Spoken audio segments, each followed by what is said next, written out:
Giovedì 1° aprile sono partiti i lavori di messa in sicurezza di via Vicenne, Ponte Marziano e via Cellaro a Sora. I lavori, resi possibili grazie all'intervento di Astral, permetteranno il rifacimento di un'arteria viaria come via Cellaro, pericolosa e spesso teatro di incidenti stradali, anche gravi, e che aveva necessità di interventi di sistemazione ormai da diversi anni, come spesso sollecitato dagli abitanti della zona.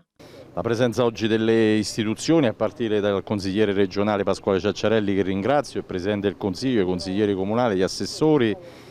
è un segnale di come ci sia sensibilità sia all'interno delle istituzioni, dell'amministrazione, rispetto però ad un inizio che è solamente l'inizio, perché la messa in sicurezza potrà avvenire non appena i lavori sono completati. Ricordo a tutti che questo primo tratto verrà poi interrotto dalla rotatoria che sta realizzando il privato, che è pronto a partire con i lavori, che è quello dell'ex Bassetti, quindi il Proust dell'ex Bassetti, con una rotatoria che farà un po' da rompitratta tra i due interventi, quello dell'Astral e quello previsto dall'amministrazione comunale, che già all'inizio del mandato ha avuto un finanziamento il cui rallentamento è stato dovuto dalle procedure espropriative che proprio in questi giorni stiamo concludendo. L'altro intervento che sarà dall'ufficio di collocamento, per intenderci, dall'intersezione quindi con via Costantinopoli a venire verso la rotatoria della Bassetti.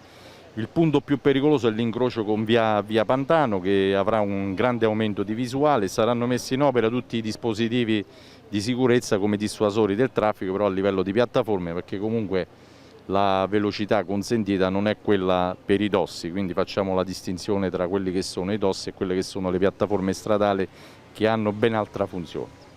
Grande soddisfazione, ma è solamente uno dei tanti cantieri che vedrà la luce nel corso di questi mesi. La Regione Lazio sta dando un segnale molto importante soprattutto per il recupero delle periferie. Anche questa zona era stata purtroppo nel tempo un po' trascurata, e grazie a un finanziamento richiesto dal sindaco di Sora e da Lino Caschera si è potuto realizzare questo importante provvedimento direttamente operato dalla Regione Lazio. Quindi il segnale forte è proprio quello del recupero delle periferie e di voler cercare di mettere in sicurezza delle zone molto importanti. Questo è un asse viario che è diventato strategico per la città, collega poi tra l'altro alla superstrada, ma soprattutto perché in questo territorio, in questa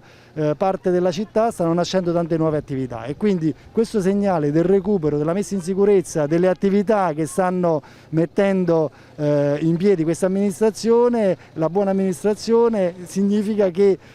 questa azione sta a vantaggio dei cittadini. Io spero che la progettualità sulla terza città della provincia di Frosinone non finisca qui, ma con questi mesi ancora che ci sono da parte dell'amministrazione si potranno sicuramente portare a casa degli importanti interventi per i cittadini sorani. Un lavoro importante avviato dal 2016 dall'amministrazione comunale sorana con il progetto Sicurezza, e che grazie all'interessamento del consigliere regionale Pasquale Ciacciarelli tramite l'Astral ha permesso il rifacimento del tratto stradale. Grazie alla sinergia con l'Astral, con il consigliere Pasquale Ciacciarelli, che dalla Regione ha sostenuto fortemente questa mia richiesta, questa nostra richiesta, finalmente iniziamo a fare questo primo tratto con via Ponte Marziano, che è una traversa abbastanza importante di collegamento tra viale San Domenico e via Cellaro, e su via Vicenne praticamente la strada che costeggia il Conad, che era altrettanto, diciamo, una strada importante per il collegamento Cellaro-viale San Domenico. Abbiamo lavorato in sinergia appunto per portare a risoluzione di questo problema che ci portavamo avanti da tantissimi anni, anche le precedenti amministrazioni. Ovviamente sappiamo benissimo che non basta, che bisogna fare sempre di più, ma con i finanziamenti, con il sostegno anche del consigliere regionale cerchiamo di apportare altri finanziamenti per risolvere anche altri problemi su altre arterie stradali, come viale San Domenico, che ad oggi è la più pericolosa, e la tangenziale di collegamento tra l'uscita della Frosinone Ferentino Sora, collegamento con la Cassino Avezzano.